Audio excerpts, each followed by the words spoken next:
Welcome to our vibrant network of governance, risk, compliance, and cybersecurity leaders. We share cutting-edge insights, best practices, and innovative strategies to empower professionals in navigating the dynamic cyber threat landscape. Join Circolo de CISO to ignite resilience and data protection across industries. Viewers, great to be back in another episode with Chadika Yahampath, where we are discussing empowering women in cyber.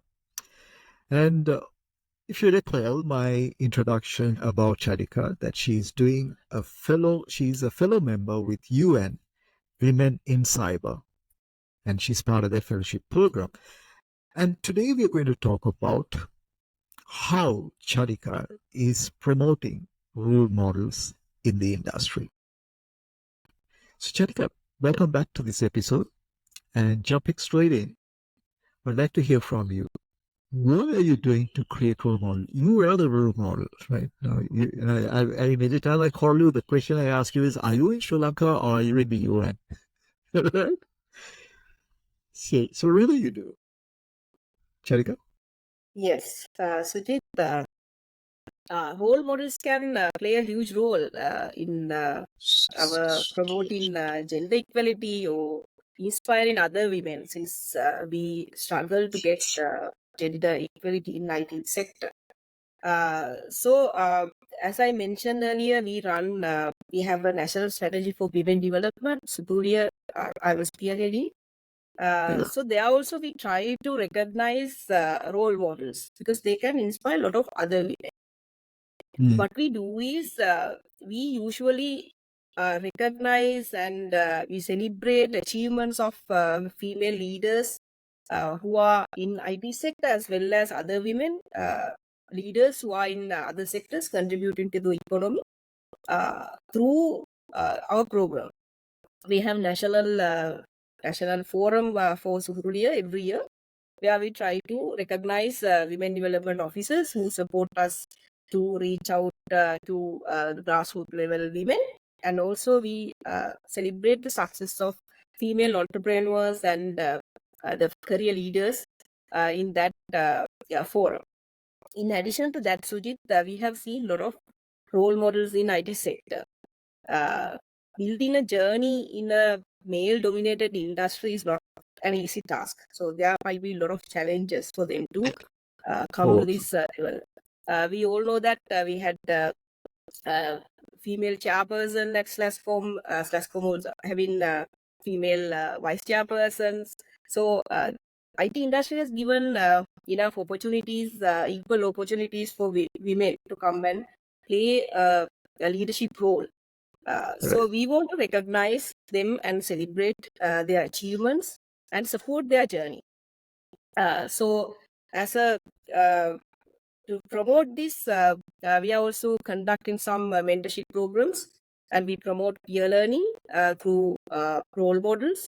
I'm also mentoring few university students these days. It's actually very positive. It's a very interactive sessions that we conduct. We also learn a lot of things from university students because they are at their young age. They have different opinions, different ways and means, and they have different expectations. So I also learn a lot from them. And I also try to, when we develop national strategies and policies, we also try to get these seeds of these young people into our strategies. So we have seen, we see a lot of knowledge sharing sessions, workshops happening in the industry. We usually see a lot of flyers going here and there in social media. But Sujit, very rarely we see role models coming to share their knowledge and experience, female role models. So sometimes we see same person, same face in almost every forum. So my request is when we organize such forums, we should try to bring new faces to the industry. There may be a lot of role models other than visual faces. We want to explore and see new faces who can be future role models, and we should try to recognize them and give them opportunities so that we can have a lot of people around us, a lot of women around us, so that it can multiply to the other people in the industry, other women in the industry. So that is my view on promoting role models. So I have a question, right? So we have recognized that we need to address the gender bias, right? I think that's a tick mark there, right? Then we have also said that we need to have programs at a national level, going down to at the grassroots levels, that we need to build a diversity in workforce. Now we are talking about role models. So these are three different aspects we are talking about. Is there something which is hindering people to come forward? Because you said, right? I mean, we are seeing the same face again and again, and I guess it's the same true. It is also true for the males as well, right? I mean, if you really look at, some people are the people who keep appearing in almost all the events, or they prominently figure, they're the figureheads out there, right? So is there anything that is hindering these people to come forward and be part of the workforce, and also to take that lead and be that leader, be that, role model? Do you see that as a issue? Is it a societal issue, or what is the issue? Why are not people not becoming role models? It may be due to perceptions, Sujit. Sometimes when there is an environment highly dominated by males, we want to see whether is there any perception issue for them to come and contribute. Okay. In addition to that, I don't see any disparity in providing opportunities. Industry is given a lot of opportunities for females to come. That we also under Sugurulia we promote how to balance your family and career. Sometimes women are playing a dual role. They want to look Absolutely. after their family, and they want to contribute. They want to work, and after that they find very little time to get involved in other activities in the industry. Right. But I think we should promote this, how they can manage their family life balance. And since there are a lot of opportunities coming up in the industry, they can be part of that. Especially there are a lot of networking events in the ICT sector. Frequently we get invitations. Usually I get a couple of invitations for such networking events per month. So we should encourage them to take part and find out opportunities there. And like I said earlier, industry associations are a good platform for them to be visible to the industry, because most Right. of the time industry associations are represented by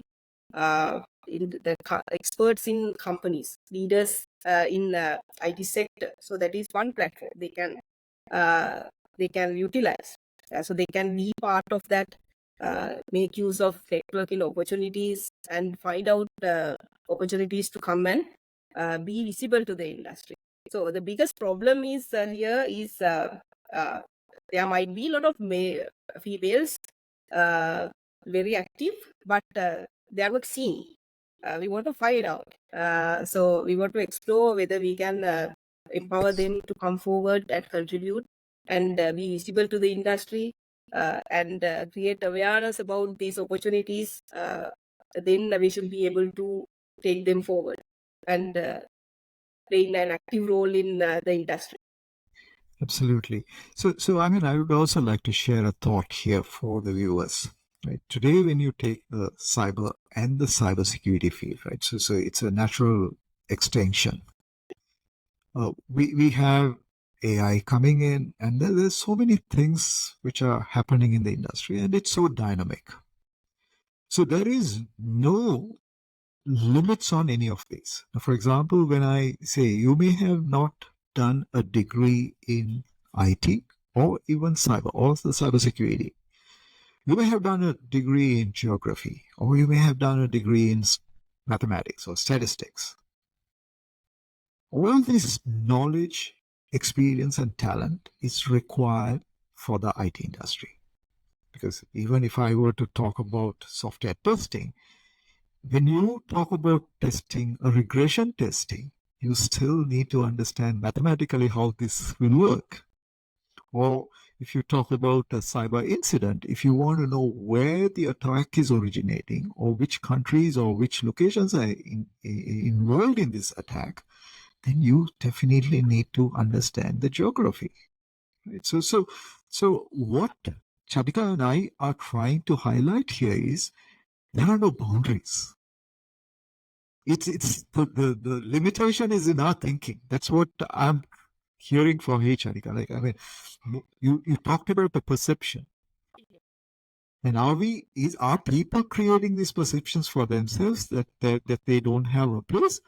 Or are there others who are creating a perception and influencing others, saying this is not the place for you? Right. So what I would like every one of you who are watching this video, this episode, I'd like you to take it upon you to encourage every woman who are out there to embark in a career. And we would like it to be cyber, because from a Sri Lankan's perspective, we are looking at a $5 billion economy by 2030. Right? And there's ample space for people to come in and contribute, directly or indirectly. You don't have to be working full time. You can be a part-timer. You can be working from home. So there are so many aspects which are available out there.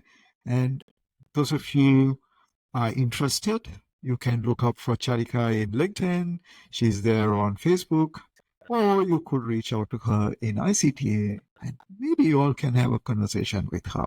And there's a lot ICTA and Chadika contributing to this as part of the skill development, and even through Skills Development Council, there's a lot happening out there. Chadika, thank you so much for taking time to be part of this episode, and I enjoyed talking to you. And I'm going to look forward to having the conversation, to continue the conversation, where we're going to talk about some more aspects in this space. Thank you so much. Thank you, Sujit.